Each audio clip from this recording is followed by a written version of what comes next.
자, 이제 이번 시간에 이제 사회적 타당성에 대해서 이제 공부하려고 하는데, 좀 지난 시간에 배웠던 거하고 좀 연결을 좀 해봅시다. 자, 먼저 이제, 법률행위는 일단 뭐가 필수 불가결의 요소죠? 의사표시. 그러니까 의사표시가 필수 불가결의 요소고, 그래서 뜻이 법률행위는 의사표시를 필수 불가결의 요소로 하는 법률 요건이다. 라고 그랬어요. 이거 생각나시죠? 자, 법률행위가 되려면 반드시 뭐가 꼭 있어야 한다. 의사표시가 꼭 있어야 한다. 그리고 법률행위는 법률 사실이다. 법률 요건이다. 법률 요건이죠. 법률 요건. 즉, 권리변동의 원인이 된다. 이 말입니다. 다음 법률행위는 당사자가 뭐한 대로 법률 효과가 발생한다. 의혹한 대로. 그러니까 의혹한 대로 법률 효과가 발생하려면 두 가지가 갖춰져야 돼요.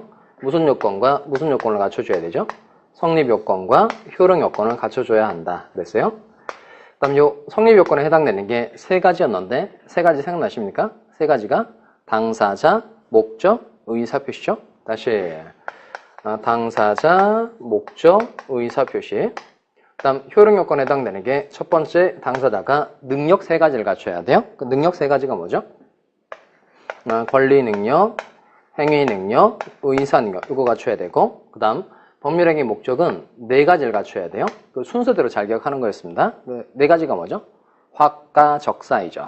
확정할 수 있어야 되고 그 다음 가능, 이행하는 게 가능해야 되고 적법 해야 되고 사회적 타당성 요거 있어야 됩니다. 그 다음 세 번째 의사와 표시가 뭐하고? 일치하고 의사와 표시가 일치하고 뭐가 없어야 한다? 하자가 없어야 한다. 이거예요. 그러니까 지난 시간에 이제 집중적으로 배운 게 요 내용입니다. 확가, 적사 요 내용이에요. 자, 먼저 복수. 자, 확정은 언제까지 확정할 수 있으면 되죠? 이행기죠. 이행기까지 확정할 수 있으면 된다. 그 다음 가능하냐, 불가능하냐 판단하는 기준 시점은 언제죠? 계약 체결시를 이제 일반적인 용어로 말하면 그게 법률행위 성립 당시. 그래서 법률행위 성립 당시를 기준으로 해서 그 이전에 불가능하게 된 게 무슨 불능이다? 원시적 불능. 법률행위 성립 당시에는 가능했는데 나중에 불가능하게 되었다. 이게 무슨 불능? 후발적 불능. 원시적 불능은 유효예요? 무효예요? 무효죠. 후발적 불능은 유효. 대신 틀리지 말아야 될 게 불능인지 아닌지 판단하는 기준 시점은 언제다? 법률행위 성립 당시입니다. 성립 당시. 자, 그 다음에 적법상에서 두 가지 배웠어요. 단속법규, 효력법규 배웠죠. 그래서 행정상 단속에만 목적이 있다. 무슨 법규? 단속법규. 그 다음 사법상 행위의 효력에도 영향을 미치는 규정. 이게 뭐죠? 효력법규. 그럼 단속법규를 위반한 경우에는 사법상 행위의 효력이 그냥 유효. 효력법규를 위반한 경우에는 사법상 행위의 효력도 무효가 된다 그랬어요. 자, 이제 이번 시간에 배울 게 이제 사회적 타당성인데 맨 처음 이제 법조문을 배우게 됩니다. 이 사회적 타당성에서 이제 나오는 내용이 자, 103조죠. 16페이지 상단 부분에 가면 사회적 타당성에서 103조 내용이 있어요. 자, 일단 조문을 같이 한번 읽어봅시다. 반사회 질서의 법률행위, 그러니까 반사회적 법률행위 이렇게 되어 있고 그 다음 내용은 선량한 풍속, 기타 사회 질서에 위반한 사항을 내용으로 하는 법률행위는 무효로 한다. 이렇게 되어 있는데 자, 거기 기타 동그라미 해봐요. 선량한 풍속, 기타 사회 질서에서 그 기타 동그라미 하시고 그 다음 내용 동그라미 합니다. 그 다음에 무효 이렇게 동그라미 해봐요. 조문을 읽어보고 그 조문의 기초적인 내용을 파악하는 걸 조문 파악이라고 그래요. 조문 파악. 그럼 조문 파악 해봅시다. 선량한 풍속, 기타, 사회 질서 이렇게 돼 있어요. 그러면 이 선량한 풍속이 높은 개념이에요? 사회 질서가 높은 개념이에요? 기타, 뒤에 있는 게 높은 개념이죠? 사회 질서 이게 높은 개념이다라고 해서 이게 상위 개념. 그 다음 선량한 풍속은 그의 한 예시예요. 예시. 선량한 풍속, 기타 사회 질서에 위반한 사항을 내용으로 하는 법률행위는 무효로 한다. 그 법률행위 내용하고 똑같은 단어가 있죠. 그게 요겁니다. 목적이란 단어하고 내용이란 단어는 같아요. 그다음 법률행위의 목적 이퀄 법률행위의 내용입니다. 그 다음에 무효로 한다라고 딱 끝나죠. 자, 근데 그 이제 다음 시간에 배울 내용이지만 비기니 표시라는 게 예외적으로 알았거나 알 수 있었을 경우에 무효가 돼요. 근데 그때는 무효를 가지고 선의의 제3자에게 대항하지 못한다 이렇게 돼 있어요. 근데 여기는 그냥 무효로 한다라고 딱 끝나니까 이 경우에는 무효를 가지고 선의의 제3자에게도 대항할 수 있다는 뜻이에요. 이런 걸 절대적 무효라고 그럽니다. 자, 그래서 그 교재에다 직접 써봐요. 선량한 풍속 밑에다가 예시 이렇게 쓰시고, 사회질서 밑에다가 상위 개념, 그다음 내용 밑에다가 목적, 그다음 무효 밑에다가 절대적 무효 이렇게 써두시면 되겠어요. 자, 일단 쓰시고 여기까지. 쓸 때까지 제가 기다려 드리겠습니다. 쓰세요. 자, 간단하게 쓰시고, 자, 그다음 보면 빨리 쓰시고, 제가 쓰라면 쓰셔야 됩니다. 이거. 자, 그럼 103조는 앞만 읽어봐도 뭐가 선량한 풍속에 반하고 뭐가 사회질서에 반하는지 그 내용이 없어요. 그러니까 이런 걸 이제 일반 조항이라고 그럽니다. 조문에 구체적인 내용이 없다. 이런 걸 일반 조항 또는 내용이 없다 그래서 백지 조항. 또는 조문 중에 이런 게 왕이다 그래서 제왕 조항 이렇게도 불러요. 가장 일반적으로 쓰는 말은 일반 조항이라는 말입니다. 자, 그래서 이제 우리 학설과 판례가 그럼 구체적으로 어떤 게 사회질서에 반하는지 그 유형들을 만들어 뒀어요. 자, 앞으로 이제 이 과정 이제 끝나면 이제 본격적으로 이제 이론 내용을 들어갈 때 구체적인 유형들을 공부하기로 하고, 지금은 이제 입문 과정이니까 전체 이제 아주 기본 베이스를 닦는 단계죠. 그래서 일단 유형에 이제 뭐 정의관념에 반하는 행위, 인륜에 반하는 행위, 개인의 자유를 심히 제한하는 행위, 뭐 생존의 기초가 되는 재산의 처분 행위, 지나치게 사행적인 행위, 그다음 불공정한 법률 행위도 여기 들어가요. 그다음에 기타 행위, 여러 가지 유형들이 있는데 지금 이제 필요한 건 요 반사회적 법률행위 유형에서 그럼 사회질서에 반한다는 게 무슨 뜻이며 이게 법적으로 어떤 의미를 갖고 있느냐 그걸 먼저 살펴보도록 하겠습니다. 자, 이거도 얘 가지고 보죠. 자, 이제 갑하고 을이 부부지간이에요. 갑하고 을이 여기가 이제 남편, 을이 이제 법률상 처예요. 근데 갑이 이제 배우자가 있음에도 불구하고 그 병이란 여자와 바람이 났어요. 이건 이제 민법적으로는 이제 첩계약을 맺었다 이렇게 표현합니다. 그리고 이 병이라는 여자의 이름이 이제 첩이에요. 첩. 이게 법률 용어입니다. 법률 용어. 자, 그럼 첩계약에 기해서 이제 갑이라는 사람이 건물을 병이라는 사람에게 증여를 해주고 소유권 이전 등기를 이제 넘겨줬어요. 자, 보통 이제 뭐 이렇게 첩계약의 대가로 뭐 선물 같은 걸 많이 하죠. 그래서 이제 건물 증여 계약을 대표적으로 예로 든 겁니다. 자, 그러면 요 첩계약은 이건 사회질서에 반한다, 반하지 않는다, 반하죠. 그러니까 요 첩계약을 유효하게 만들면 대한민국이 무너지죠. 사회질서에 반한다는 겁니다. 그러면 요 첩계약은 이제 사회질서에 반해요. 사회적 타당성이 없는 행위예요. 반사회적 법률행위라고 그럽니다. 반사회적 법률행위에 해당되니까 요 첩계약의 효력은 유효이다, 무효이다, 무효. 다만 요 본처가 을이라는 사람이 요 첩계약에 대해서 사전 동의를 해줬어요. 첩계약에 대해서 동의를 해줬다. 그러면 이 첩계약이 유효하게 되느냐 아니면 여전히 무효이냐 이겁니다. 그러니까 본처의 사전 동의가 있어도 첩계약은 그냥 무효가 되는 거죠. 언제나 무효입니다. 본처의 동의가 있든 없든 언제나 무효. 그 다음 요 두 사람 사이에 자가 하나 태어났어요. 정이라는 이제 자가 태어난 겁니다. 그러면 요 병하고 자 사이에는 이제 모자 관계가 당연히 있죠. 근데 요 갑하고 정 사이에는 법률상 부자 관계라는 게 없어요. 그러니까 아무 관계가 없습니다. 우리 보통 이제 뭐 이런 관계에 대해서 이제 뭐 아버지라고 말하기는 하지만 이 법적으로는 남남이에요. 법적으로는 남남이에요. 아무 관계가 없어요. 그러니까 남남이라 그랬으니까 갑이라는 사람은 요 정에 대해서 친권을 행사할 수 있다 없다? 없다. 그리고 요 정은 또 자가 아니니까 갑이 죽어도 정이라는 사람이 상속 이런 걸 받을 수 있어요? 없어요? 없어요. 그럼 친권을 행사하고 그 다음에 상속 같은 걸 받으려면 부자관계가 창설이 돼야 돼요. 부자관계가. 부자관계를 창설해 주는 방법은 갑 쪽에서 이 애가 내 애다라는 걸 인정해 줘야 돼요. 이게 인지라는 겁니다. 부가 혼인 외의 자가 자신의 자임을 인정하는 걸 이걸 인지라고 표현합니다. 그러니까 인지를 하고 인지 신고가 이루어지면 자가 출생한 때에 소급해서 부자관계가 만들어지는 거예요. 그러니까 인지가 돼야만 친권 행사할 수 있고 인지가 돼야만 상속을 받을 수 있습니다. 자, 근데 요 갑이라는 사람이 이제 첩계약을 체결했는데 이건 무효인데 요 병하고 정을 내가 본처와 이혼하게 되면 또는 본처가 사망하게 되면 호적에 올려주겠다. 가족관계 등록부에 올릴 수 있도록 해줬어요. 이렇게 입적에 관한 약속을 한 겁니다. 그럼 아까 첩계약은 유효예요? 무효예요? 이거 무효죠. 근데 입적에 관한 약정도 첩계약의 일부, 부수적인 내용에 해당되니까 이것도 역시 무효입니다. 무효. 자, 그 다음에 이제 판례 사안 중에 이제 시험에 제일 많이 나왔던 내용이 이겁니다. 갑이 이제 불륜관계를 단절하면서 이제 가정으로 이제 돌아오는 상황이에요.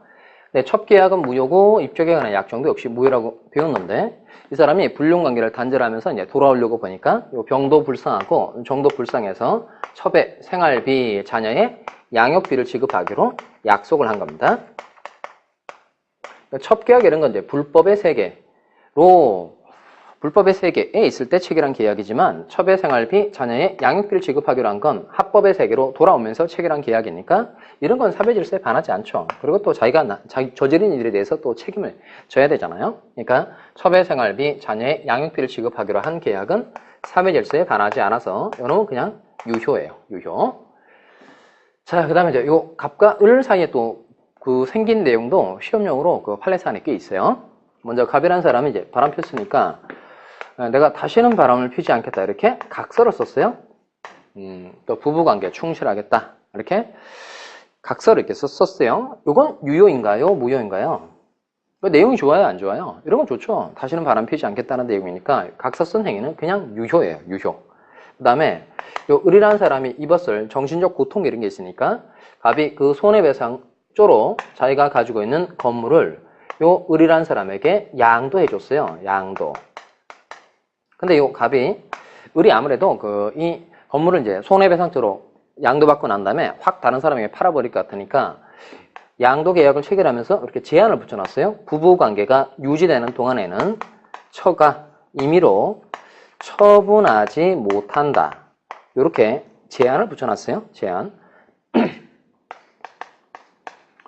이 사람 조금 쫀쫀하죠. 줄 때 화끈하게 준 것도 아니고 주면서 너 처분하지 마라. 이렇게 제한을 붙여놓은 거니까 요게 이 부부관계가 유지되는 동안에 임의로 처분하지 못한다는 제한을 붙인 게 사회질서에 반하느냐 이겁니다. 우리 판례는 이렇게 본 거예요. 원래 개인들이 법률행위를 하면서 효력을 제한할 수 있는 게 원칙이다, 없는 게 원칙이다. 있는 게 원칙이에요. 있는 게 제한할 수 있어요. 제한할 수 있고 그 제한 내용이 그렇게 사회질서에 반해 보이는 정도는 아니다 이렇게 본 겁니다. 그러니까 임의로 처분하지 못한다는 제한을 붙인 건 그대로 뭐하다? 유효하다는 거예요. 자, 여기까지가 지금 일련에 반하는 행위 중에 이제 제가 대표적으로 하나 골라서 첩계약을 가지고 설명을 했어요. 일단 판례 사안들은 제가 쭉 다 정리를 했는데 지금 보려고 하는 건 이겁니다. 자, 다시 좀 그림을 좀 정리를 해봅시다. 자, 맨 처음에 봤던 예로요. 자, 첩계약을 맺었어요. 첩계약을 맺고 첩계약의 대가로 갑이 자기가 가지고 있는 건물을 병이라는 사람에게 뭘 해줬다? 증여를 해줬다는 겁니다. 그럼 아까 첩계약은 사회질서에 반하니까 이거 무효이죠. 그리고 지금 첩계약에 의해서 건물을 병이라는 사람에게 증여를 해줬어요. 그럼 첩계약은 반사회적 법률행위 이렇게 부르면 되는데 요 증여계약은 건물 소유권을 증여해준 건 뭐라고 부를까요? 자, 요 용어를 꼭 기억하자는 겁니다. 자, 읽어봅시다. 요게 불법 원인급여예요. 불법 원인급여. 자, 요 불법이라는 건 요걸 얘기하는 겁니다. 하여튼 불법 원인급여에서 말하는 불법은 법에 위반되는 모든 행위를 말하는 게 아니에요. 이건 반사회적 법률행위를 말하는 겁니다. 그러니까 반사회적 법률행위를 원인으로 해서 물건 같은 걸 주었다. 이걸 뭐라고 한다? 불법 원인급여라고 그럽니다. 자, 여기에 대해서 규정하고 있는 조문이 746조예요. 아까 반사회적 법률행위는 몇 조였죠? 이건 103조. 그 다음에 반사회적 법률행위에 의해서 물건 같은 걸 주는 걸 뭐라고 한다? 불법 원인급여. 그래서 요 103조하고 746조는 동전의 앞뒷면과 같은 관계에 있어요. 늘 따라다니는 조문입니다. 자, 그래서 746조 내용을 좀 보겠습니다. 자, 16페이지 가면 103조 바로 밑에 746조가 나오죠. 자, 일단 같이 한번 읽어봅시다. 시작. 불법의 원인으로 인하여 재산을 급여하거나 노무를 제공한 때에는 그 이익에, 그 다음에 줄합니다. 반환을 청구하지 못한다. 반환을 청구하지 못한다. 여기까지가 본문입니다. 그 다음에 그러나 뒤쪽에 있는 게 단서예요. 그러나 그 불법의 원인이 수익자에게만 있는 때에는 그러하지 아니하다. 그러하지 아니하다 밑줄 하시고 이건 뜻이 반환 청구할 수 있다는 겁니다. 자, 그러면 다시 이쪽으로 오셔서 지금 이제 불법 원인급여에 해당돼요. 그럼 불법 원인급여에 해당되는 경우에는 원칙적으로 반환을 청구할 수 있다, 없다? 없다는 거예요. 그러면 반환 청구가 되려면 불법의 원인이 수익자에게만 있는 때에는 반환 청구가 돼요. 그럼 여기서 지금 이익을 본 사람은 갑이에요, 병이에요? 병이죠. 그러니까 갑은 급여자고 병이 이익을 봤으니까 이 사람이 수익자예요. 근데 이 첩계약은 둘 모두에게 불법의 원인이 있는 거다. 병에게만 불법의 원인이 있는 거다. 둘 모두에게 있는 거죠. 그러니까 단사가 적용이 되지 않아요. 그래서 이 경우에는 항상 본문만 적용이 됩니다. 그러면 결국 이 첩계약이 무효가 됐어요. 그러면 갑 쪽에서는 이 건물 준 거 다시 돌려달라. 반환 청구할 수 있다, 없다? 없다는 거예요. 없다. 그러니까 일단 법에 아주 기본적인 상식하고도 이게 딱 맞아떨어지는데요. 갑, 너는 사회질서에 반하는 행위를 했구나. 그러니까 네가 체결한 계약은 무효다.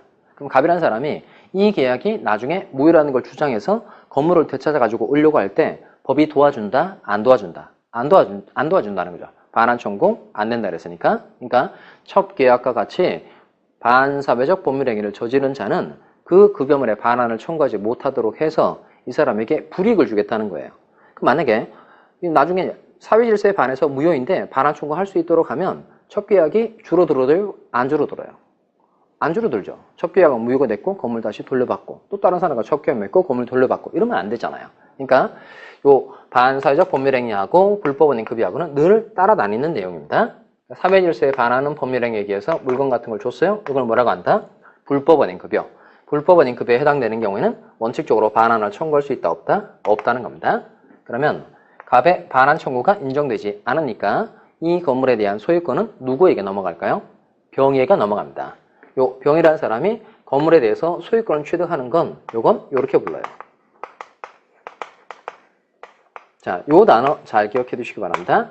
갑의 반환 청구가 인정되지 않음으로 인해서 첩이 누리는 소유권을 뭐라고 한다? 반사적 이익이라고 한다는 겁니다. 만약에 이 병이라는 사람이 서로 이제 남남인데 뭐 갑으로부터 매매했어요? 갑으로부터 그냥 정상적인 증여계약을 체결해서 소유권 취득한 건 소유권이라는 정당한 권리를 취득한 게 맞죠? 뭘 취득한 거다? 권리. 여기는 이제 권리 취득하는 것하고 현상이 달라요. 갑의 반환 청구가 인정되지 않음으로 인해서 병이 반사적으로 소유권을 취득하는 거니까 이건 정당한 권리를 취득하는 것하고 성질이 같다, 다르다? 다르다. 그래서 이 다른 현상을 설명하기 위해서 만들어낸 단어가 뭐다? 이게 반사적 이익이라는 겁니다. 자, 그럼 원래대로 다시 되돌아가세요. 자, 사회질서에 반하는 법률행위는 무효인데 무효로서 아까 이거 절대적 무효라고 그랬죠. 그러면 반사회적 법률행위 무효는 무효를 가지고 누구에게도 대항할 수 있다는 거예요. 선의의 제3자에게도 대항할 수 있다는 겁니다. 자, 이게 사회적 타당성에서 우리가 알아야 할 기초적인 내용이고요. 자, 그 다음에 불공정한 법률행위가 있는데 이 불공정한 법률행위 이제 104조에서 규정하고 있어요. 104조. 자, 이것도 이제 유명한 사례인데요. 유명한 사례. 자, 네, 갑 노인이 있었어요. 그러니까 이분은 이제 79세예요. 79세 노인이고. 일단 찍어보세요. 이분 도시에 살아요? 농촌에 살아요? 농촌에 살아요. 농촌에 거주하고 있고. 그 다음 갑 노인은 똑똑한 사람이다. 어리석은 사람이다. 이건 뭐 제가 한 얘기가 아니고 판결문에 나오는 내용입니다. 갑 노인은 평소에 어리석은 사람인 것으로 인정되므로 이런 말이 나옵니다. 판결문에. 갑 노인은 대부분 판례를 남긴 사람이고 거기서 어리석은 사람으로 판결문에 쓰여져 있어요. 자, 여기까지는 판례 사실관계하고 똑같고요. 근데 그 다음에 제가 바꿨어요.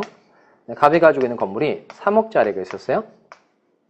근데 을이라는 사람이 갑 노인이 평생 그 농사만 짓고 어리숙한 사람이다 라는 걸 이제 이용해 먹기 위해서 당신이 가지고 있는 건물은 시가로 무려 1억 원이나 됩니다. 이렇게 얘기했어요. 1억 원이나 된다. 그러니까 1억의 돈도 엄청 큰 돈입니다. 이렇게 얘기를 한 거예요. 그래서 일단 계약금조로 1,000만 원을 줬어요. 그 다음에 이제 특히 중요한 내용이 나오는데 을이 계약 체결하고 바로 다음날 중도금을 줬어요. 중도금.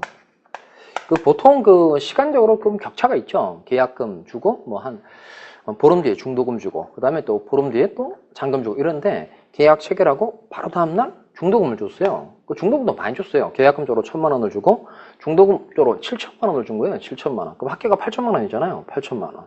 그리고 이제 나머지 잔금 2천만 원을 주게 된 거예요. 그럼 갑 노인은 이제 건물에 대한 소유권 이전 등기를 이제 을에게 넘겨줬고 을도 이제 1억 대금을 다 갑에게 지급을 한 겁니다. 그럼 결국 누가 폭리를 취한 거예요?